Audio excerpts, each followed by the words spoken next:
എല്ലാവർക്കും പുതിയൊരു വീഡിയോയിലേക്ക് സ്വാഗതം. മാക്ട്രക്കിൻ്റെ EVM എന്ന് പറഞ്ഞൊരു മോഡൽ വണ്ടിയാണ് ഈ കാണുന്നത്. ഇതൊരു ട്രക്കാണ്. ഹെവി ഡ്യൂട്ടി പർപ്പസിനാണ് ഇത് കൂടുതലായിട്ട് ഉപയോഗിച്ചിട്ടുള്ളത്.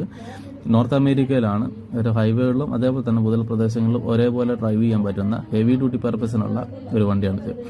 ഇത് കേരളത്തിൽ കോതമംഗലത്തിൽ ബാറിൻ്റെ മുന്നിലായിട്ടാണ് ഇത് നിർത്തിയിട്ടുള്ളത്. ഇതേപോലെ തന്നെ ഒരുപാട് വണ്ടികൾ ഇവിടെയുണ്ട്. ഹെവി ഡ്യൂട്ടി പർപ്പസിന് ഉപയോഗിക്കുന്ന ട്രക്കുകൾ, അതേപോലെ തന്നെ മിലിറ്ററി വാഹനങ്ങൾ, ട്രെയിനിൻ്റെ എൻജിൻ, അങ്ങനെ ട്രാക്ടർ, അങ്ങനെ കാറ്, അതുപോലെ ഒരുപാട് വണ്ടികൾ ഇതിൻ്റെ മുന്നിൽ നിർത്തിയിട്ടുണ്ട്. ഈ വഴി പോകുന്ന സമയങ്ങളിൽ ഞാൻ ജസ്റ്റ് ഒന്ന് ഷൂട്ട് ചെയ്യുന്നുള്ളൂ. നിങ്ങൾക്കിത് കാണണമെങ്കിൽ ഈ പ്ലേസിൽ വന്നാൽ മതി.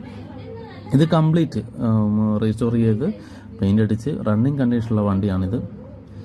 ഒരു വണ്ടിപ്രാന്തനായിട്ടുള്ള ഒരു ബാർ മുതലാളിയുടെ ഒരു വാഹനമാണിത്. ഇഷ്ടംപോലെ വണ്ടികളുണ്ട്, പുതിയ വണ്ടികൾ വരാണ്ടെന്നാണ് പറഞ്ഞിട്ടുള്ളത്. ഇഷ്ടംപോലെ വാഹനമുണ്ട്. നിങ്ങളൊരു വണ്ടിപ്രാന്തനാണെങ്കിൽ ഈ സ്ഥലം വിസിറ്റ് ചെയ്യുക, അതേപോലെ ഫോട്ടോസ് എടുക്കുക, കാര്യങ്ങൾ ചെയ്യുക. നിങ്ങളിത് മറ്റുള്ളവർക്ക് വേണ്ടി ഷെയർ ചെയ്യുക. Okay, thank you.